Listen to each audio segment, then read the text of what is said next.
Good evening, friendly listeners. This here podcast has been brought to you by Cine.nl.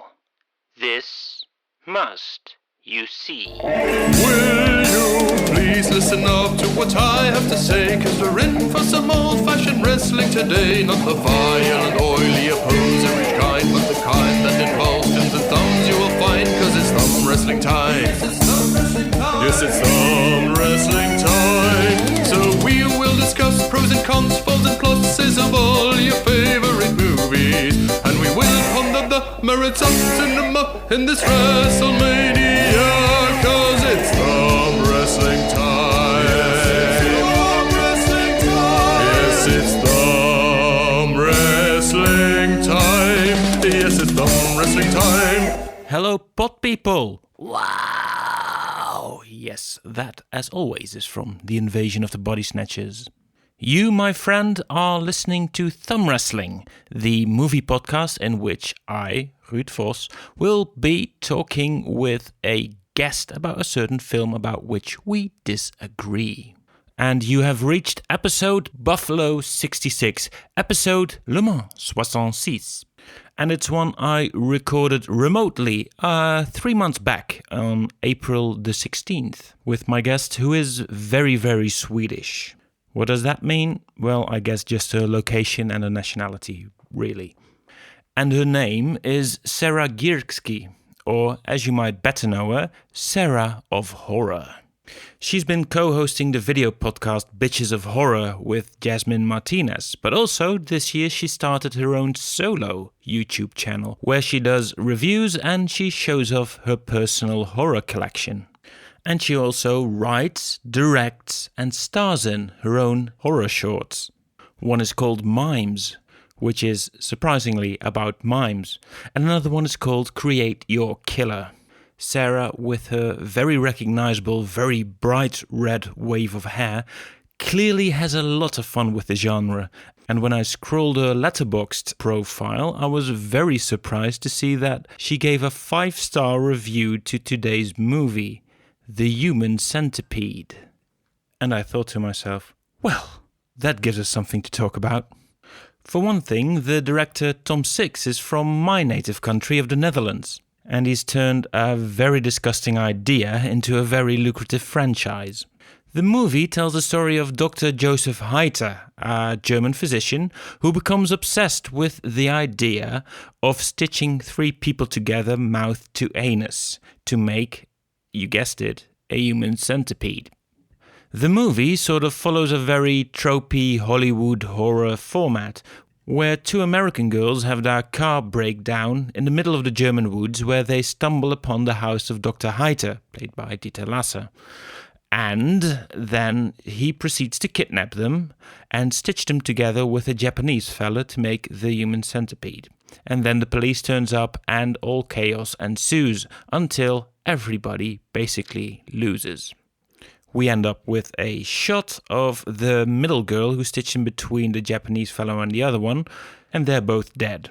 The girl in between has no one around to save her. The end. It's less tropey than the rest of it, quite bleak actually. And if you ask Sarah, fun. But before we head over to the conversation, first this. Show me the money. Hey, do you like this podcast? Well, this podcast likes you too, just for listening to it. Even if you're a casual listener. But if you like to be liked, you can be liked even more by donating a small monthly sum of money to us on Patreon. And if you do, you get rewards to show you how much we like you. What am I saying? How much we love you. So visit patreon.com/duimpjeworstelen and get even more warm feelings. And even if you don't, no worries. Thank you simply for listening. And now let's proceed to my talk with Sarah about the Human Centipede. 3, 2, 1, fight! I have my cat with me here. That is so good. I've seen photographs of your cat. You would never make a 3 cat, right? No. Yes, nothing to worry about. All right.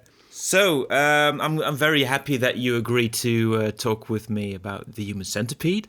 Yes, of course. Holding it up right now because it is a very interesting curiosity to talk about, but also because I feel that you are being very genuine when you give it 5 stars. Well, I really, really like this film. And I even like the second one better. But the first one is amazing in its own way. But yeah, I'm not as much of a gore fan as you are. So that's okay. No, of course. But so it has maybe a bit less to offer me in a way, but it is a very interesting thing to talk about. Yeah, I agree.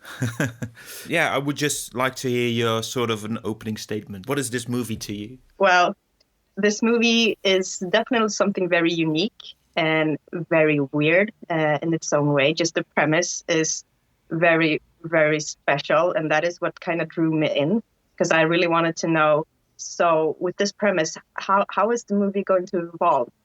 Is he going to make his human centipede? What will it look like? What's in his intentions? Mm-hmm. And I just wanted to see this crazy journey. And it really took me by surprise, and it has just the right amount of craziness. Not a lot of gore in this one, but it still had me like hooked and interested throughout the entire film. And it does have just hilarious, absurd moments that just really caught my attention. So that is why I really, really love this film. You've also, in your online reviews and on YouTube, you've addressed the dark comedy of, well, maybe more of part 2 and 3, but also there is some in part 1. Yes. Do you look at it mostly as sort of a dark comedy, or do you also really tune into the horror aspect of it as well? I think both, because just because it is such a grim story and such an absurd story, it becomes kind of a dark comedy in itself. So definitely both. Yeah, there's more entertainment value to it than just simply it being something weird to look at. Yeah. Because of that. Yeah. All right. What was the first time that you saw the film? When I saw this movie for the first time. Well, the first time I ever heard about the film was a friend of mine. He went to the Stockholm Film Festival, which is the biggest festival here in Sweden. And he was like, I saw this film called Human Centipede, and it was absolutely gross and sick, and you will love it. So you have to watch it. I'm like, okay, sure. And when I read about this, I'm like, how did this even end up on such a festival? Because they usually don't take in films like this. But I think the premise was probably very quirky, and they felt that it was kind of artistic, because the part 2 would never make it to the festival. In that. No, exactly, yeah. No, but the first one I think they felt was very artistic in its own way and unique. And that's when I heard about it, and then I bought it on Blu-ray, and I finally checked it out. I'm like, okay, this is right up my alley. I love it.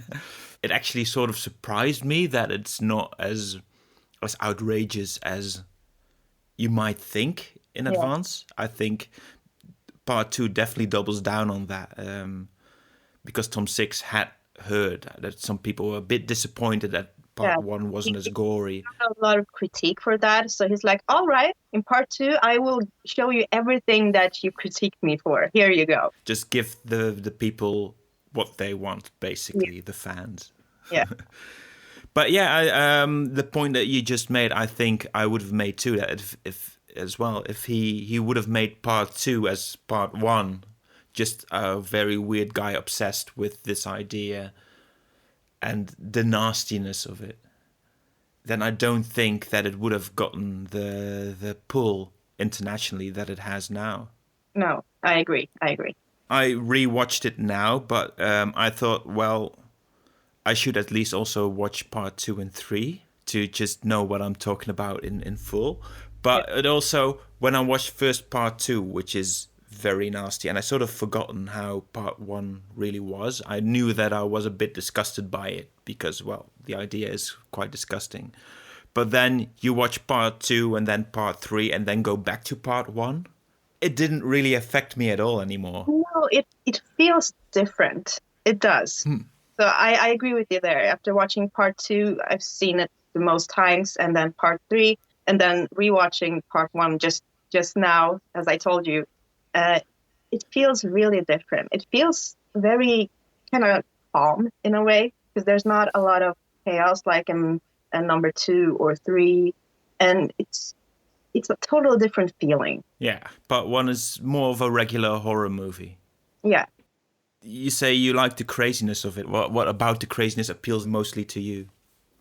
Oh, I think mostly Dr. Heiter's character, because he's so clinical and so determined to create this human centipede. And I think that scene where he has all 3 of them locked up in the bed and he's explaining what he's going to do. That is one of the most crazy scenes, even though nothing chaotic really happens. He's just explaining it, but the way he explains it, and you can kind of feel his passion for what he's creating. And then you have the people just, that they are crying, they don't want to go through this, but he's like, I don't care, because he says earlier, I don't like human beings. So you already know all you need to know about his personality right there. And such a contrast, him being so calm, talking about this in such a clinical, doctorish kind of way, while they are so emotional. And that is really what draws me in, like his character, his determination, and just, he's so creepy. He is. And when he puts on, the lab coat, the doctor coat, it almost feels like a uniform of some sort. And he becomes just so nasty. Yeah, that uniform is the lab coat is very reminiscent of Nazi. That was what I was thinking. Actually, he's Tom Six, the director, has been upfront of that. He was very much influenced by that, and also Dr. Heiter. His first name is Joseph, which comes from Joseph Mengele. Yeah, and the Heiter is also, even though it means cheery, apparently I read. I had no idea. It is also reminiscent of some names of high-level Nazis or Nazi doctors. Okay. But the scene you were just addressing of him describing the procedure, and I think it's very generous to call it a medical procedure, but it is basically. Yeah, when you compare it to the second film, it's definitely a medical procedure. I think it's also very potent, especially because Tom Six put his own fear of doctors into that scene. Oh, okay. Which he described in a Dutch interview. Oh, okay. So well, that makes sense. Makes sense. Yeah. He also kind of stretches it into more creepiness with the drawings and stuff like that. Yeah, and also because the Japanese guy, he doesn't understand what he's saying. I mean, he can probably look at the pictures and get quite a visual about it, but he doesn't understand everything. So that in itself is a fear, because he doesn't understand, and he's just been kidnapped. He's waking up with these 2 girls also being handcuffed to the bed, and it's just, while this doctor who's creepy explains this, and it's just it's a fear in a new level kind of way. So how do you feel about the it's being very generically a horror movie? Is that something that you especially like, or? Yeah, well, I like any type of horror film. If a movie has more of a horror element to it, I would probably watch it just because of that. So I'm really glad this is more of a horror film and not something else. But it's just an absurd horror film that really takes it to a new level. Yeah, all right. Because it deliberately takes these tropes like 2 girls getting lost in the woods and scaredness, darkness, a mad doctor going about. So but it also just Tom Six is addressed in that same interview. It's with the Dutch newspaper Volkskrant. He also said that he put that in deliberately to lull us into a sort of a false sense of security of we're watching a very normal horror movie. Yeah, and then the real craziness happens. Yeah, I mean, in a lot of mainstream and normal horror films, there is like a happy ending, or at least you get a certain comfort. Well, I know that this will resolve somehow, and someone will get rescued, etc. But I love that in this film that there was nothing of that sort. Like everything was depressing. Everyone kind of died, and there was one final girl left alive. But that was a happy ending. So I really like that he went against that. Yeah, he subverts the genre cliches in the end. Yeah. Yeah, I can see that. There are more horror films that do end on a grim note, though. A lot of Hollywood horror films. Mm-hmm. And it's deliberately making a horror movie for making a horror movie sake in that way. Even though he has a plan to subvert that, it still just feels like a regular horror movie in many ways. Yeah, well, of course, because it does have all of these tropes and sometimes cliches and the build up. It does have the horror movie build up, but I think the story and just how it was executed it stands out in my opinion. Because there are some things that I dislike about the movie that stem from that, like when the two girls have been tied to the bed. Their behavior is very much how you expect some horror movie characters to behave, but not maybe people. They're supposed to act out fear. Yeah. And they do that by just mostly screaming a lot of the time. So they become sort of scream queens. And there's not much nuance in that. No, I agree with you about that. And we really don't get to know these girls a lot at all, which is quite a shame. But it still makes me feel for them because, this is a horrible situation. I would feel for anyone being stuck in a human centipede. But I wish we had to get to know them a little bit more. Because I think they were thrown into his house a bit too fast. Because we see in one scene at the beginning, they're like trying to find a club and they have some dialogue and then they drive off and they are suddenly at his house because, the car trouble.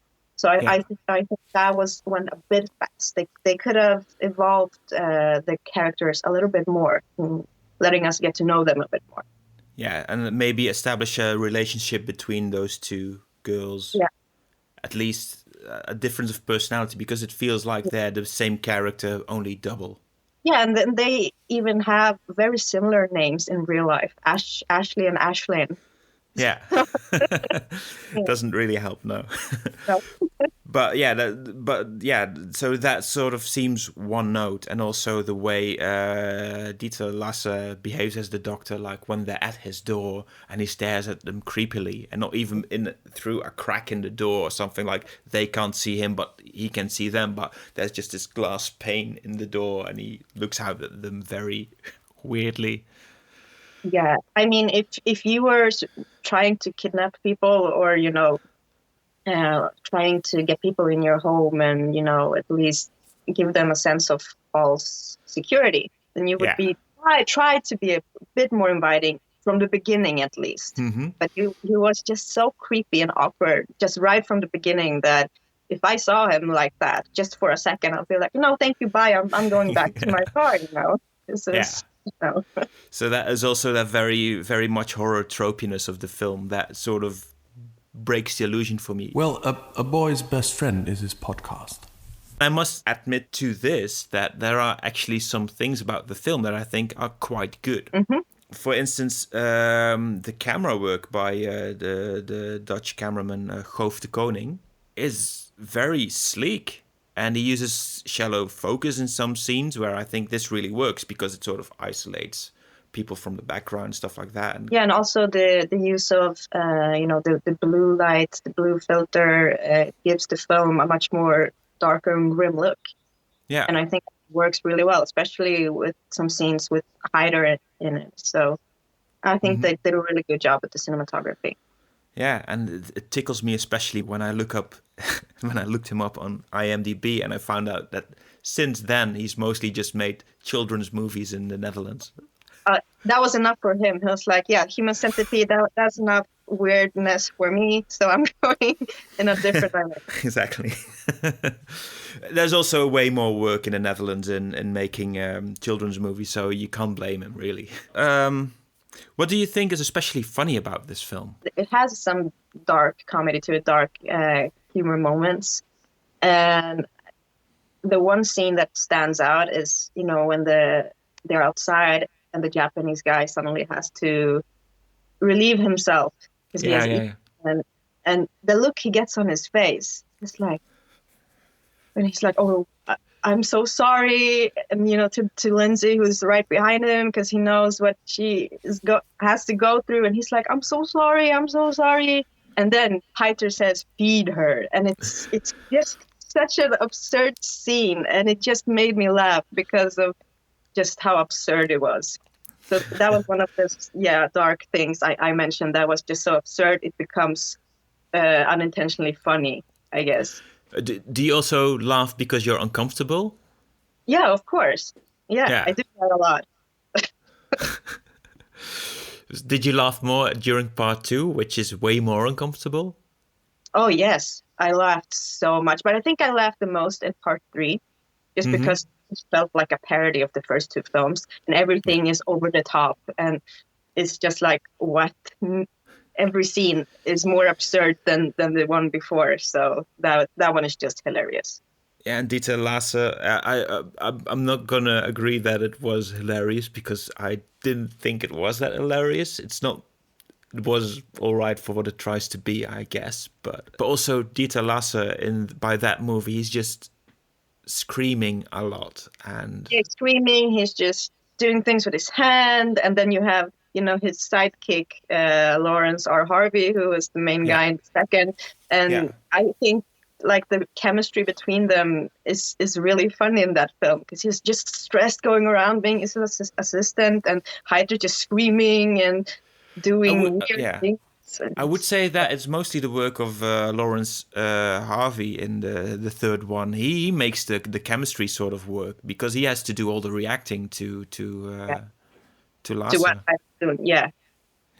I agree. But also his role in part 2 is the thing that makes it sort of work. Yeah, I think Lawrence was the best thing in part 2 because he doesn't really say much. He just says one word in the whole movie and makes weird sounds sometimes. Exactly. He reacts with his eyes and expressions and just looks. And I think he portrayed that character so well for what it is. If it had been like, say, a thriller film, a drama film, anything but horror, he would have gotten like awards for that performance. It would be great. But since it's a horror movie about such a topic with so much gore in it, then only horror fans will talk about that. He also acts quite well in part 3. I think he is British, isn't he? Yeah. Yeah, his accent is believable enough. You can't say that of many people who try to do that kind of a drawl in the way they speak. Yeah. But also in part 2, the thing that interests me maybe the most about that film is how Tom Six, he doesn't fetishize anything in the movie as much as he fetishizes the face of Lawrence Harvey with this weird camera work in I think a sort of a wide lens, which makes his face even weirder, and then just keeps lingering on that sort of a grotesque face. Yeah, because it is really the face that sells it. Because when you look at that guy, just a picture of him, you're like, who is this guy, and what does he want? And even though I know it would be a gross film, I still want to know more about this guy. I want to follow him and see what he does, even though it's gross. Yeah. And even the naked people in part 2 aren't fetishized nearly as much as he is. That's true. At all. Yeah. So that sort of speaks for that film as well, I think. So the thing that I think tickles me most about the very first movie, the thing that also stands out to me as the funniest thing in there, is the gravestone that says "Mein lieber Dreihund." Yeah, I just wrote it down in my notes. Meine Liebe, I'm like that. Oh, that's so funny because there are a lot of. If you haven't seen this film and you're watching it for the first time, there are a lot of hints. And if you have no idea what it would be about, there are a lot of hints throughout the entire film about what will be going on, like with the headstone and the painting behind in Heiter's house. Yeah, and he looks at photographs of his free dog. Yeah, because if you don't know what's going on, it's like, oh, he's looking at a picture of a dog. He probably misses his dogs. But if you know what's going on, if you've seen it and you rewatch it, you're like, oh, that's so gross. How could he do that to his dogs? If you already know what the movie is about and you see that in the first scene, you already think, oh man, this is already a bit weird. I know that I had that the first time I watched it. So I'm looking at that and I thought, okay, so they're already doubling down. He has a past of doing this, which is already quite interesting, and it's quite a subtle way of priming you for what's to come. And then when he also talks about, when Lindsay escapes and then he gets her in the swimming pool, and then he talks about how one of his dogs also escaped right before the operation, and made him the middle piece. Yeah. And that's disturbing. And then he's like, and you're my middle piece. Now I know. I'm like, ugh.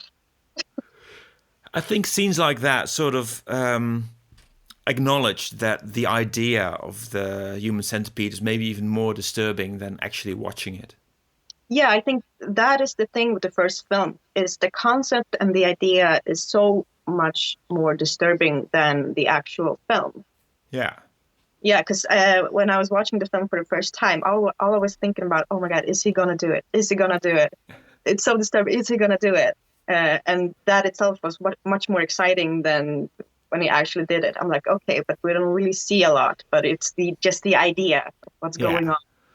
And then you just get the shit scene, which is more disturbing, and then it has to create sort of a storyline in the end with the two cops arriving to create new tension. Yes. And I'm gonna say this: the film actually creates some tension in some scenes, like the first time that she's trying to escape. Yeah. Also with the pool scene, it's actually quite good.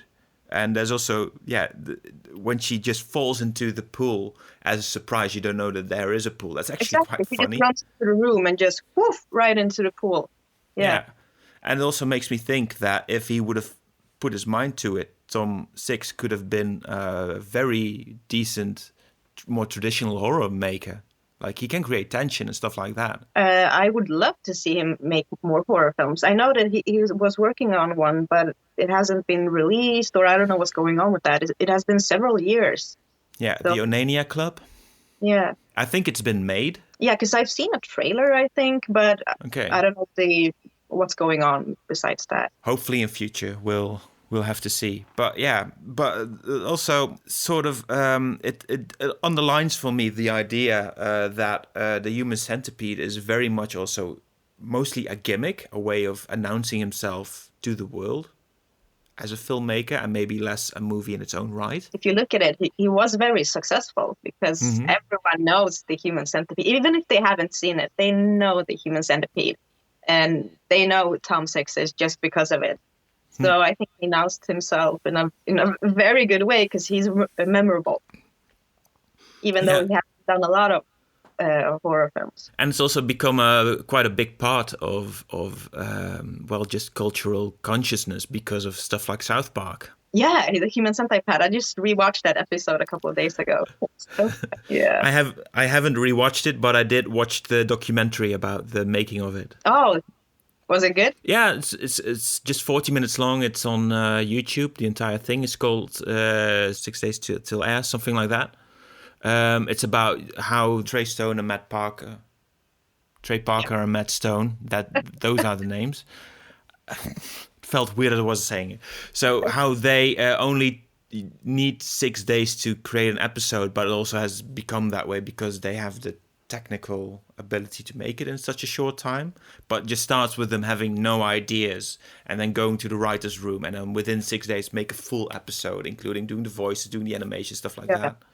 Wow. After one day of just sort of fruitless brainstorming about what could they do with story ideas, Trey Parker gets into this rant about how he has always gotten new things from Apple, new software, stuff like that, and always just clicked on accept without reading any of the... And that's where the idea comes from. Like, they could put something very messed up in the... Yeah, in the terms, because most people don't read them. Exactly. I think that was quite genius, actually. Yeah, I do too. I do know. I do know that I knew the Human Centipede way before I'd seen that episode, because I worked in a video store where we had it. But yeah, big cultural phenomenon in its own right, and that's a very interesting thing in itself. So that at least points to it being sort of a well, good idea is a very weird way of describing it, but a very potent idea, to say the least. Yes. I'm gonna say something which I don't intend to be an insult, but you never know.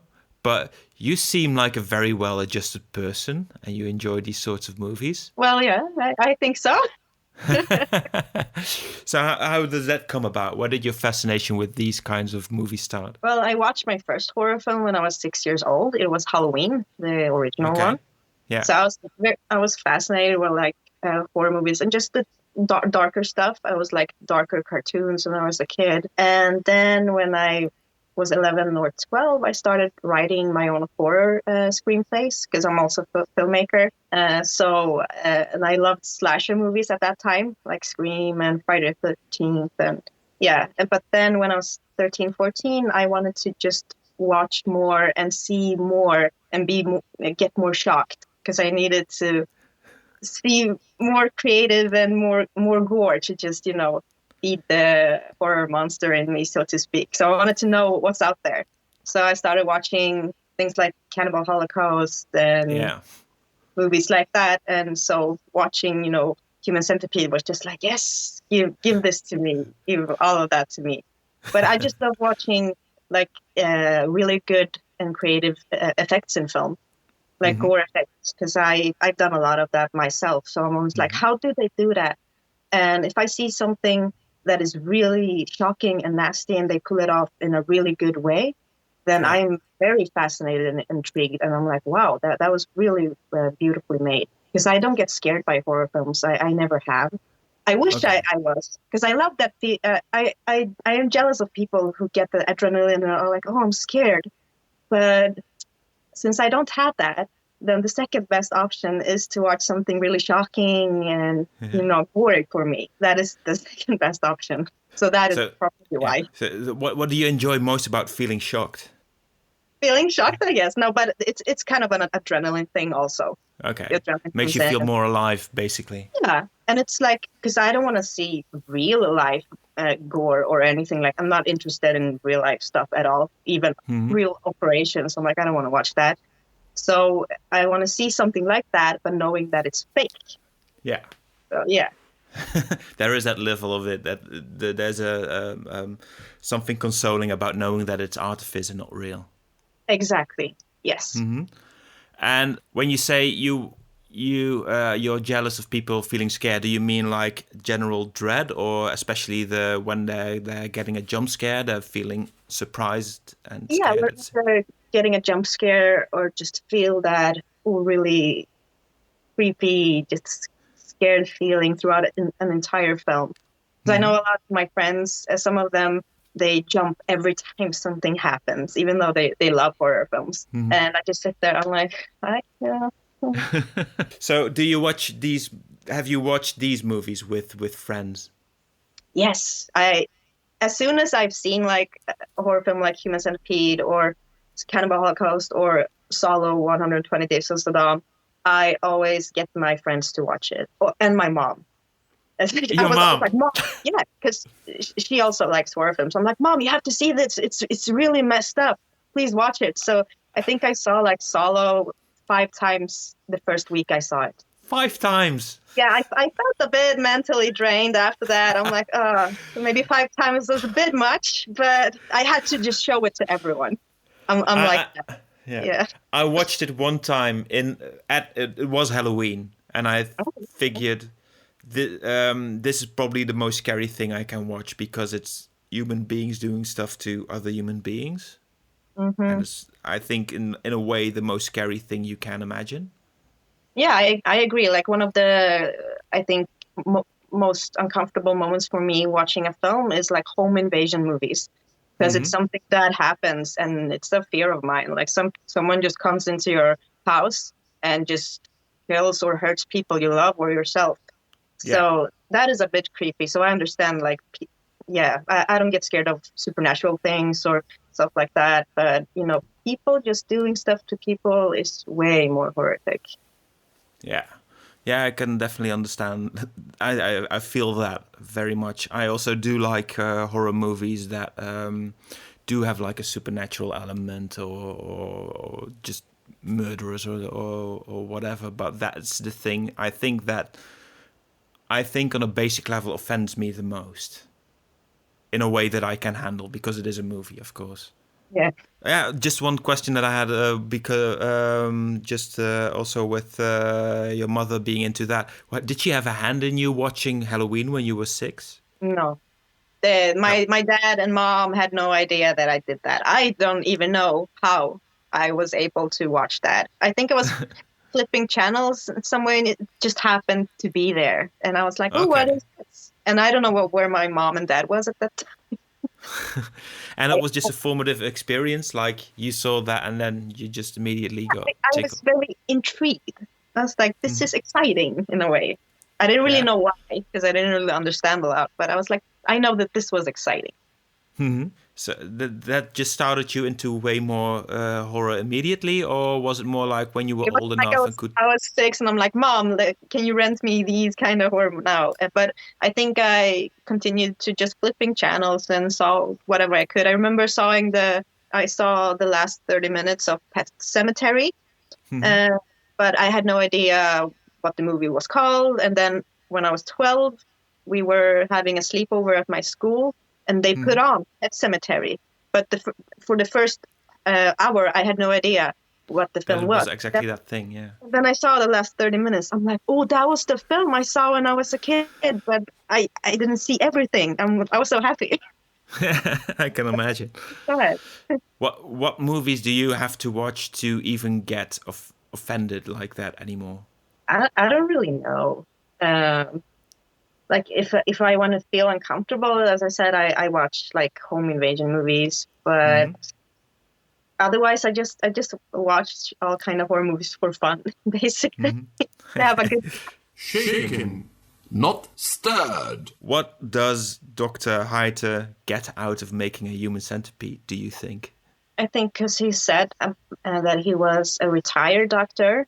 I remember if he said that he retired because he was of age or because he got fired or whatever happened. So I don't think I really know if he was fired or some mishap happened. Maybe he feels that he wants to prove that he can be this great doctor creating new things in medicine. He does sort of drop that he is still very much renowned as a physician who used to separate conjoined twins. Of course, but we can also... Is he just saying that because of his ego? Or is it really that way? Yeah, that's a good question. Yeah. Yeah, you sort of wonder, did he just get maybe bored with separating conjoined twins? Or maybe was he just fascinated with conjoined twins to begin with as a thing, and he just took that job so he could be with them as much as he could, but also got sort of disappointed in himself that he's tried to separate something that he maybe thought was way more beautiful than... But I definitely think that he wanted to just make something new in medicine and just be this rock star doctor or whatever.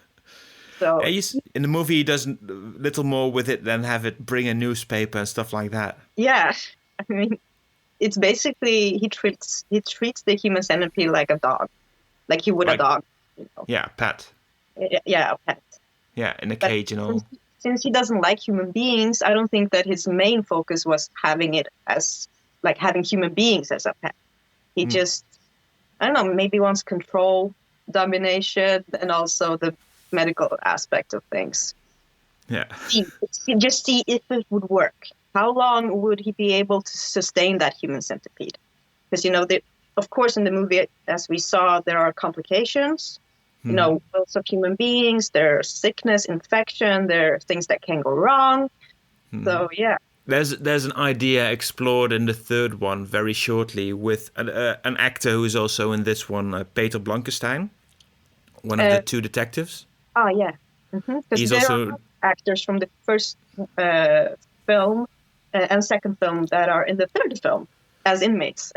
Peter Blankenstein is in all three of them, and he's always someone who gets killed before he can be put into the centipede.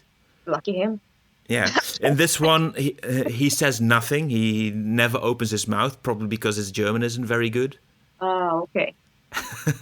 I would suspect. I think that would be why he's in the movie looking at this colleague of a detective, but the other one does all the talking. He says nothing. But I think he screams, Voller. Yeah, so one word. Maybe. But so he's also in the third one, and then he gets sort of explored as someone who would want to be in the centipede. And then Bill Boss shoots him because he wants it to be a punishment. He doesn't want someone liking the idea of it. Interesting that someone would want to be a part of it. I wonder what his thoughts and mentality was with that. It opens as sort of a similar can of worms as what does Heiter want to do with this? Yeah. Once he's done this, what's next? What does he want to get from this creation? Maybe add more people, because he was like, because he wanted to have these two policemen also, because he drugged their prints. So I was like, okay, because Jenny was dying, so he needed a replacement. But I'm like, there's two of them. Maybe he wants to, build it even more, like Harbour did in the second one with the 12 people, and then in the third one we have they said 500 centipede. I don't know if it really was 500, but it was a lot of people. Yeah. So just to create an entire world, everyone is connected. Yeah. But there's one thing that sort of bugs me about the sequels, especially part 3. Centipede is from the Latin for 100 legs. Makes sense. And then he connects way more people. So why not call it the human millipede? I think centipede just rings better. Because actually, if you have once you get to 250 people in a sequence, then you do get, because they have 4 extra limbs, you actually get a millipede. Yeah, but maybe that could be a crossover thing, Yeah. You have the human centipede, and now you can watch the human millipede. And there's a question that's sort of answered by the making of the Human Centipede, like why choose random people? Oh, random people instead of actually trying to punish certain people, because the idea was born from punishment. Yeah, of course. Tom Six got the idea because he watched something about a child molester, and he got the idea like the best way to punish them is to sew their mouth to the ass of a fat truck driver. Yeah, but I think in the third one, he definitely wanted to make it political with the whole idea that if you go to prison for a horrific crime, that would be a punishment, and then you would be reformed because you probably would not want to go through that ever again. Yeah, exactly. So the idea in the third one, but in the first two, they're just random, probably innocent people because we don't really get to know them. But I think it's pretty clear they wanted to present them as kind of normal, innocent people. Yeah, only the Japanese dude, Katsuro, he has this speech before he commits suicide in the first one, where he basically tells about his nasty past, which no one can understand because no one speaks Japanese. Yeah. But maybe it's like sort of a catharsis for I am a bad person, so you can not feel too bad. He even says this is my punishment. Yeah, but why not explore that more as a sort of a form for punishment? Like, he is a misanthrope, but I get that he hates all people, but he must have a reason for hating people, so why not like get former colleagues who always... Yeah, but maybe he thinks it's more like kind of beautiful or better or dominant to destroy something more innocent or just regular happy young people. Yeah, maybe in his mind, because he's pretty messed up. Yeah. Yeah, there is no why, he just does. Exactly. Also, one thing that sort of bothered me about the first one, I think it's sort of remedied in the second one, but in the first one it's a thing that is a bit weird. When he makes the skin grafts in the back, on the ass cheeks. Yeah. He then puts those on the side of the face. but then you see that the skin that's grafted on there, it looks like outside skin, while when you're putting them up from ass cheeks, you have inside skin put on the outside. Does that work? That's true, actually, because he cut them in a way that if he flopped them up, they would be like the inside but outside. Yeah. Yeah, and I think in part 2 they sort of do draw them the other way around. So so at least Lawrence learned that. Yeah. Otherwise, it was a mess. But yeah, I didn't really think about it until you said anything, because it looks like really well healed. Also, especially when we see Lindsay, like hers looks like perfect. Yeah. But then we see Jenny, and hers is like, because they get infected, so you can see that the skin is a bit different tone and stuff like that. Yeah. But with Lindsay, it looked perfect. Yeah. If at least it would have just looked like reddish on the outside or something like that, then maybe. Yeah. Yeah, it will look like it's skin from another person that doesn't quite match, because it's also butt skin. It's a different type of skin, I guess. And also, why would the Dr. Hyter make it impossible for him to communicate with his 3-sequenced centipede by putting the Japanese man in front?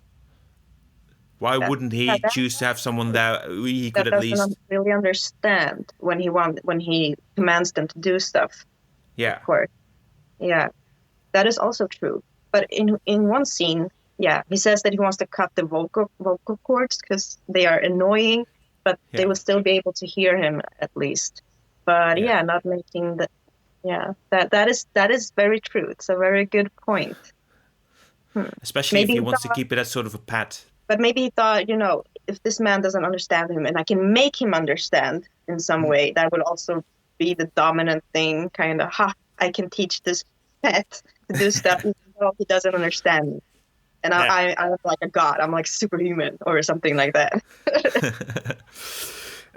Also, one of the moments when the movie sort of lost me the most, when it sort of becomes even more ridiculous. Well, there are things of it becoming a bit ridiculous throughout the movie, but it sort of doesn't cross a certain line for me.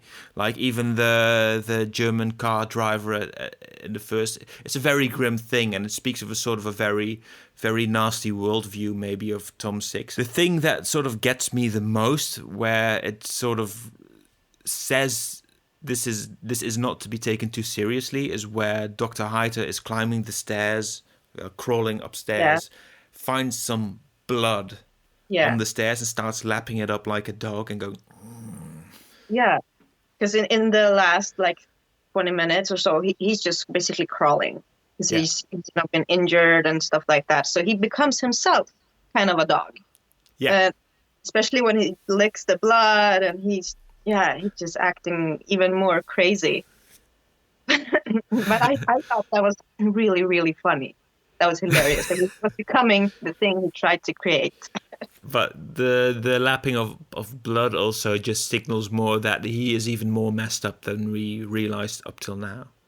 I don't think he would lick the blood of any kind of human being, because that blood was particular from his own creation, so to speak. So I think maybe that really aroused him. It's like, it's from the Human Centipede. Let me taste what their blood tastes like. Because when he squishes Jenny's kind of infected wounds, and then he smells it. But maybe he just likes, bodily fluids. Really He's an obsession with those, yeah. It's not very much explored, but it's in there. A little detail, but yeah. It looks more like window dressing than something that's really explored, maybe. Yeah. Do you think that Dieter Laser is a good actor?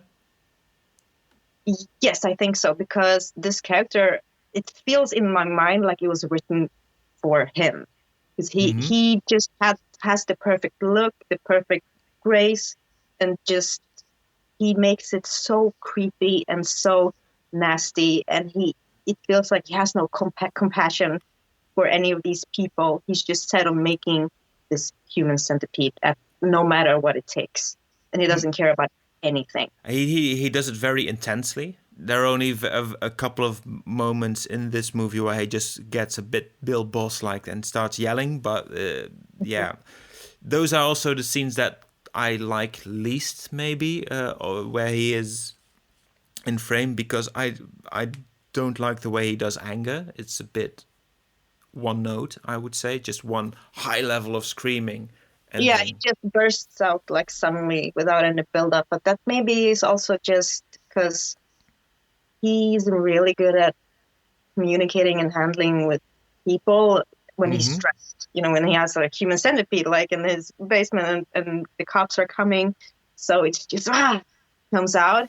And whenever something doesn't go according to plan, like when Lindsay drinks the water, which has rohypnol in it, and she spills it out, he gets mad, not because she spilled something, because she can't drink her rohypnol anymore, and she won't fall asleep. So when something doesn't go according to his plan, the way he shows it is just immediate anger, instead of processing it and being a bit more tactful about it. So I can sort of understand the reasoning, but it isn't acted in a very in a way that appeals to me. Let's just put it like that. I understand that, but yeah. If I would criticize one thing about his acting, it would be that. But I would say that the two actresses who play the girls, I wouldn't say that their parts are written very well. No, I mean they try. Written very well, but I think with what they have, they did a really, really good job. I think. Yeah. I mean, it can't be easy standing on your feet and being exposed like that in such a way in such a film. But they managed to do that, and I think I read in an interview with Tom Six where he talked about how they did the auditions, and they had these girls. He was like, well, can you stand on all your four for a very long periods of time? So they actually had to do this to prove that they would be able to film this. And not a lot of girls were up for it. Like, no, this is too weird. Like, no.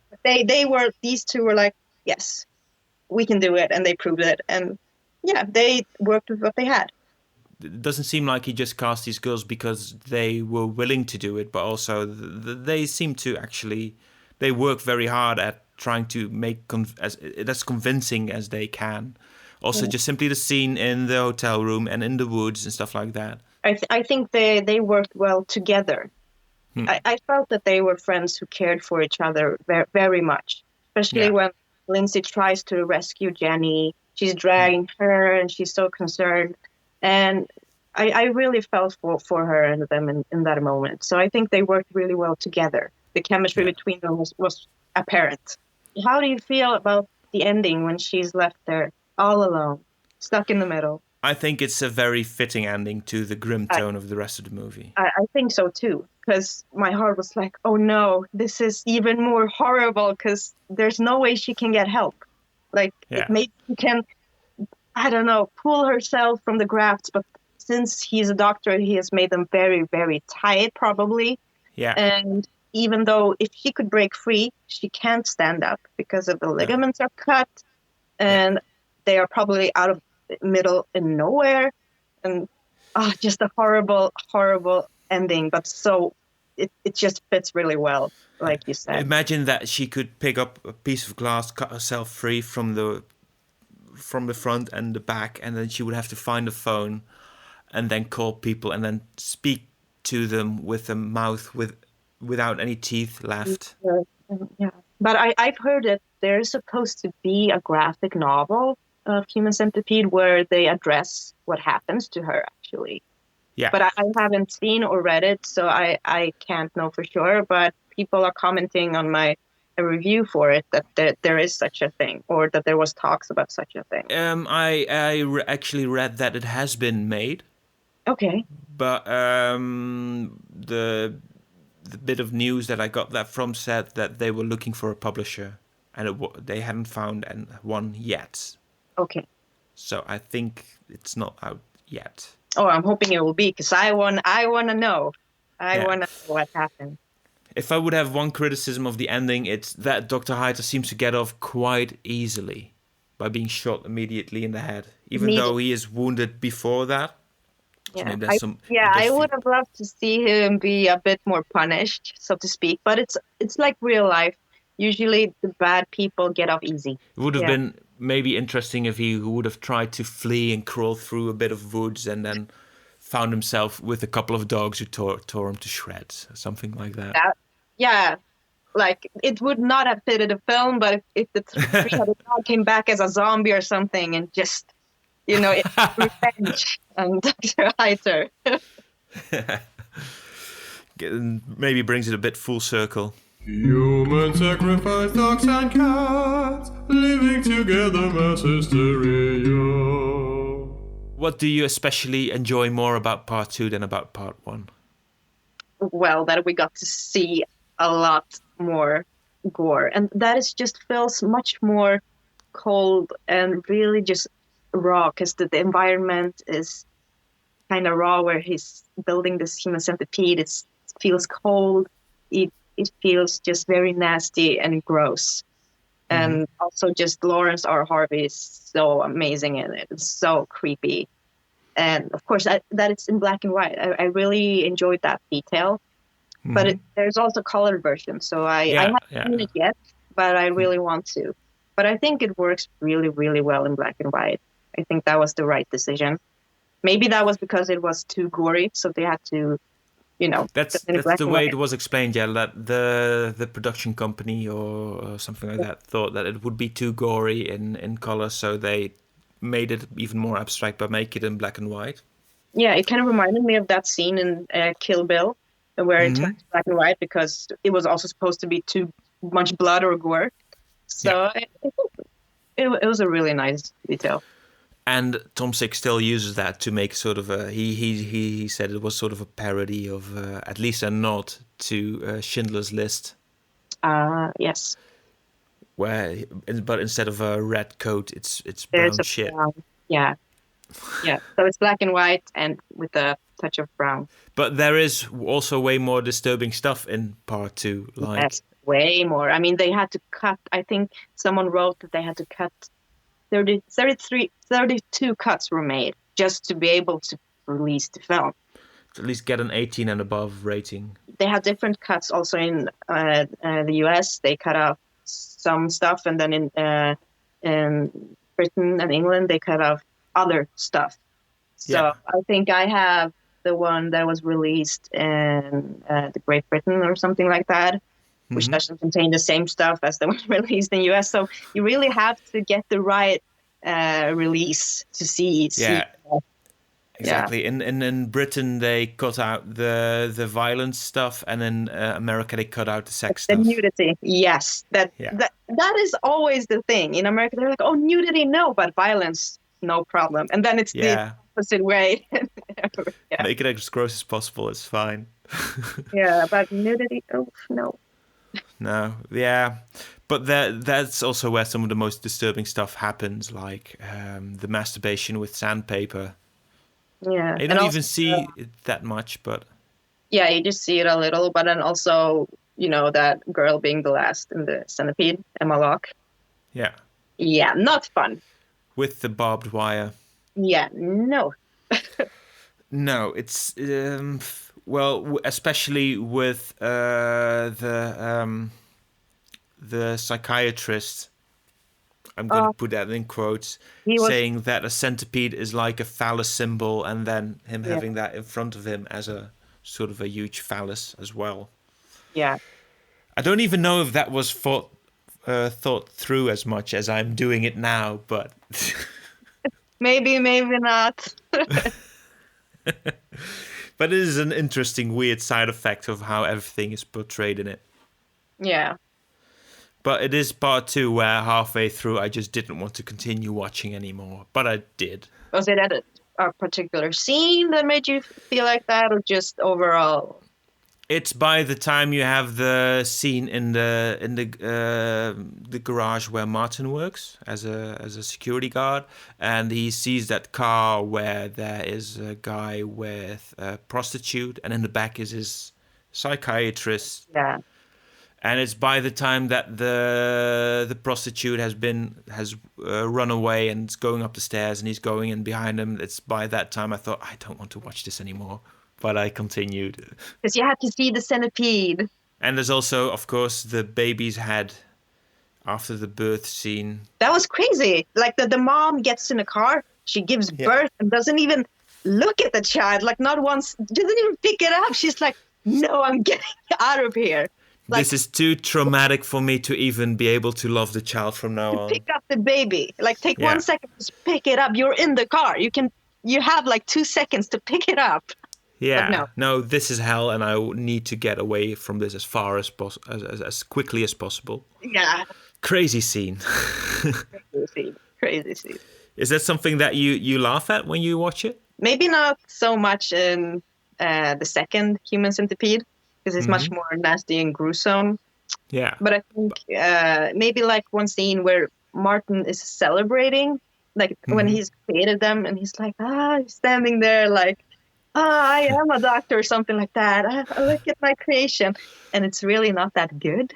That makes me laugh a bit. And also, of course, when he puts the laxatives in people and he goes around, makes those sounds like... Yeah. Yeah, and checks the stomach. It's like... that was quite funny. Yeah, okay, I can understand. But I could have imagined that you would have had a sort of a shocked laugh at that. Like, oh, and then... Maybe as a sort of a release for what you're watching. Yeah, but I was more shocked that it happened. Like I'm like, oh, this is a really creative thing to think about. Like that was just some like nasty added detail. That like how far can it go? Yeah, exactly. I think it's also just quite astounding that in part 3 they do have Eric Roberts. Yeah, when I first heard that he was supposed to be in the film, I'm like, really? In like Human Centipede film? Okay, but he's done a lot of B horror movies lately, so maybe not that surprised, but still. It does seem that they just had him for one day. Yeah, probably. Because they just have 2 scenes with him in the office, and I think he's wearing the exact same suit. Even though they're not on the same day. And the second time, he also goes outside walking there with the Human Centipede. Yeah, outside. I knew he wasn't going to be in the Centipede. No. Yeah. But that would have been really shocking. I think it would have been a better movie if he would have been the warden, the prison warden. Maybe.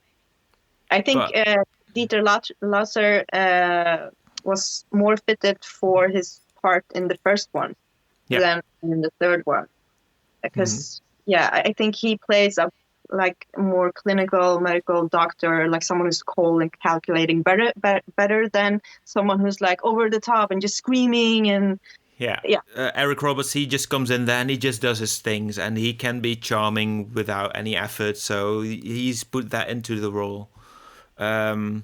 But you just see from his face that he's not taking it very seriously. No. And I think that's exactly what his part needs. So I'm happy with him doing exactly that.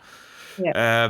Another thing that signals to me that they have only very short time with him is he drives in his limo in the first scene, right?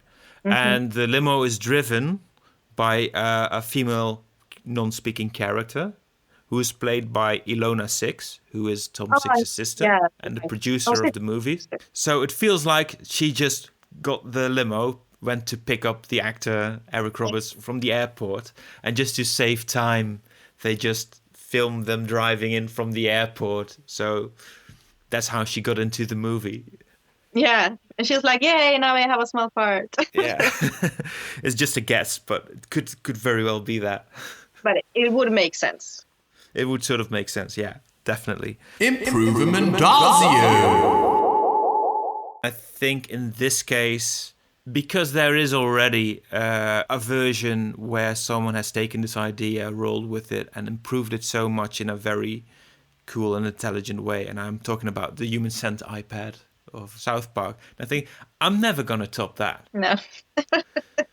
Because in that one, they have expanded on this idea of being punished with this thing in a way that is very funny, and they just roll with it and go even further into the ridiculousness of it. Yeah, and in a way that it would happen to anyone, because people like I don't read the terms and agreement on a lot of stuff when it's like this long. So that would happen to me. Yeah. Relatable. And also a very funny thing to make it so that Kyle is the only one who doesn't read that. Yes, and everyone else is like reading it word for, like Butters is going like, okay, nope. I agree. I think that is probably the best version of the Human Centipede, for me at least. Yeah, no, it's amazing. It's genius. But still, if I would have to sort of fix some things, I'm not even sure if I would have, in a part 1 of this, that I would even make him successful at making a Human Centipede, because the idea is so much scarier than it actually happening. Maybe being halfway through and actually have, maybe for your sake, the scene where the front one shits in someone's mouth but it hasn't been completed yet. It's sort of still a work in progress. He's still talking about making a quadruple one. Quadruplets. That was the first time he made a Human Centipede. Exactly. So it was a trial. But there's way more tension in the scenes where there are people trying to break out, and those are the things that interest me the most about the film. So I think I would expand more on those kinds of scenes, and then leave out even the look of a centipede, because what you can imagine is way worse.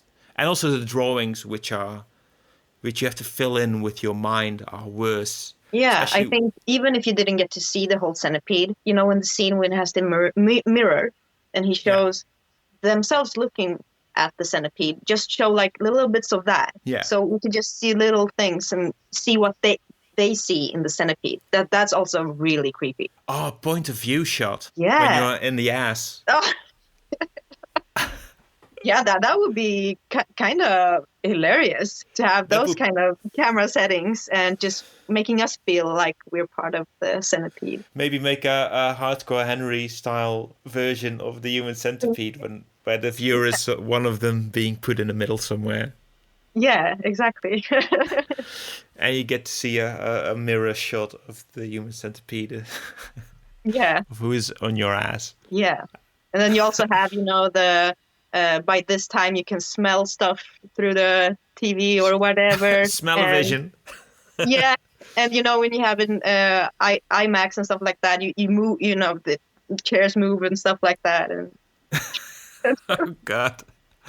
And once it starts walking, you sort of feel. Yeah. Oh man! And then go really to town on that one. Yeah. I think we have our perfect version of it now.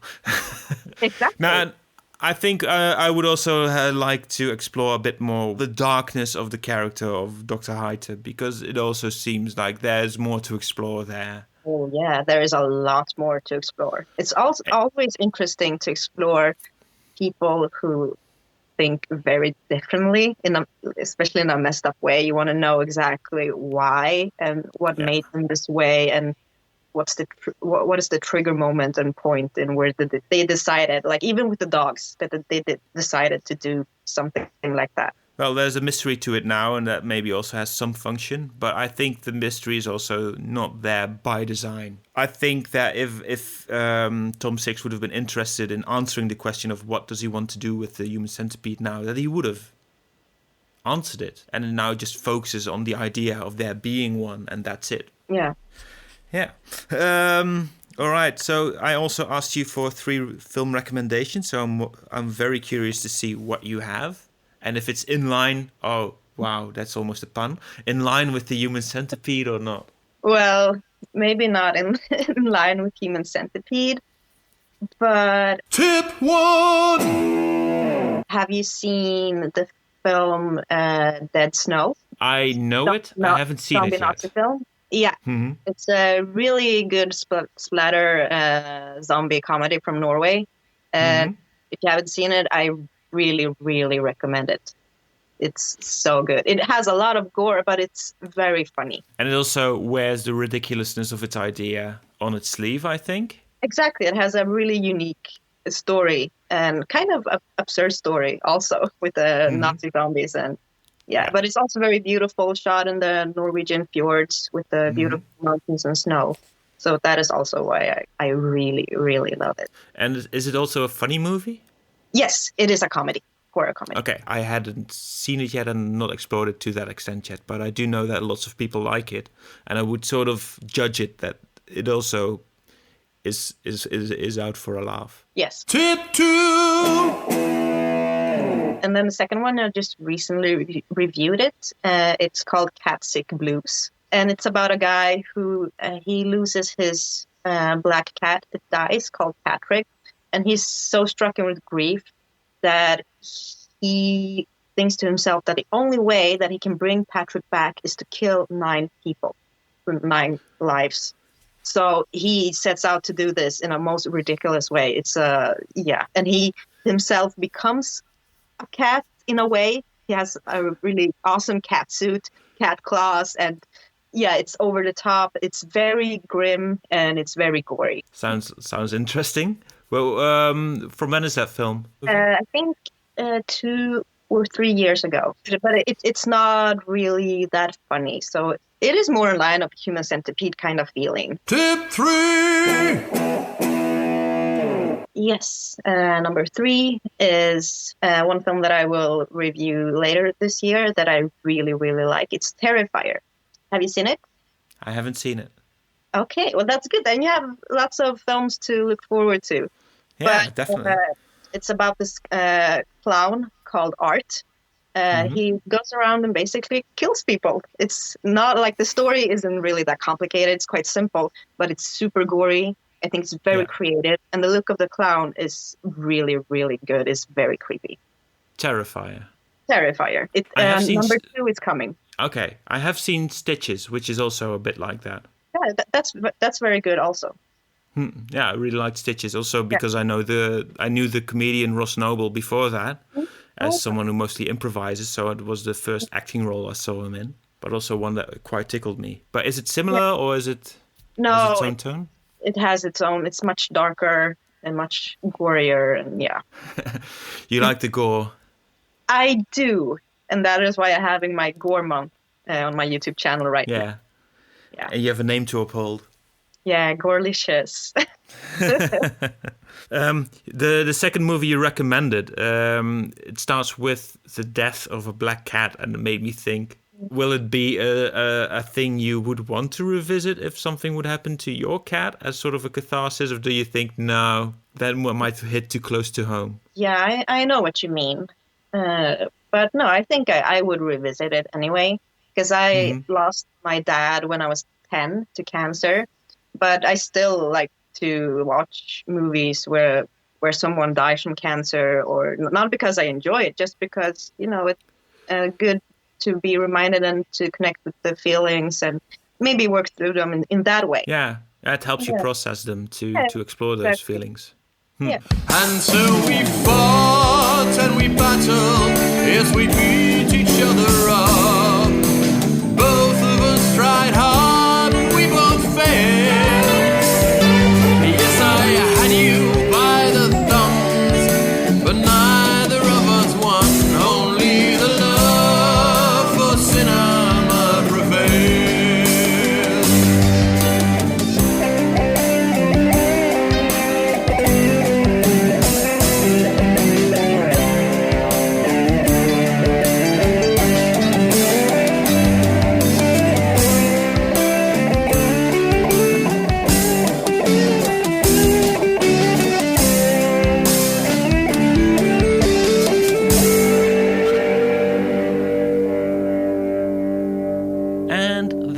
As we say, is it.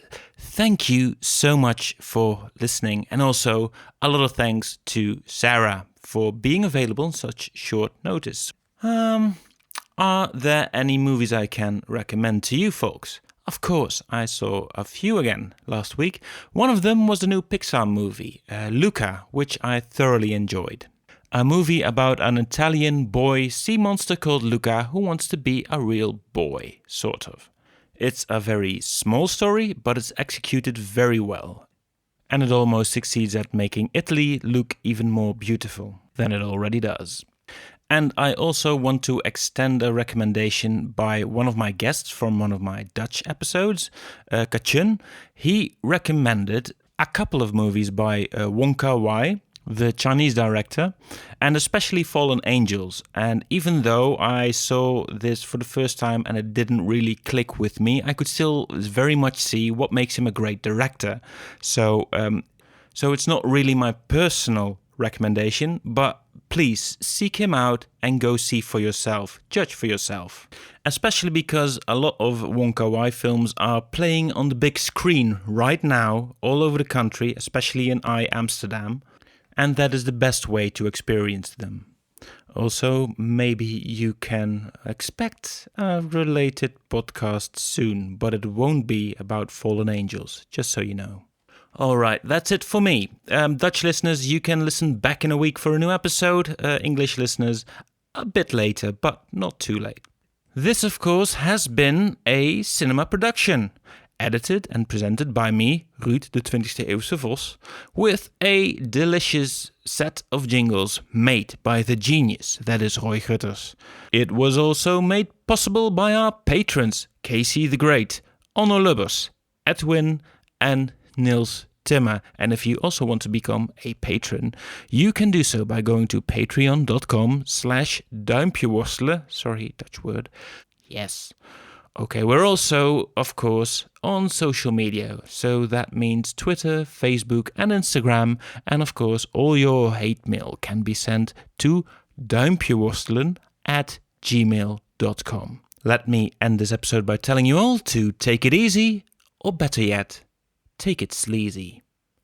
Bye-bye. Ladies and gentlemen, could we have an enormous round of applause, please, for our host, who has once again succeeded in bringing to us a plethora of top-notch, cinematographically themed entertainment. We have had an absolute ball, have we not? Next time on Thumb Wrestling. Cisco volgens mij, die was heel erg positief. Die zei van de film brengt me echt terug naar de 60s. En dat gevoel. En die heeft er echt van genoten. En Ebert die zei van ja, prachtig gefilmd. Maar ik word er zo depressief van, zegt hij. Ik word zo depressief. Je ziet gewoon iemand vallen. 2,5 uur zie je iemand vallen. This podcast employs a strict only like and subscribe if you really want to policy. Okay, bye.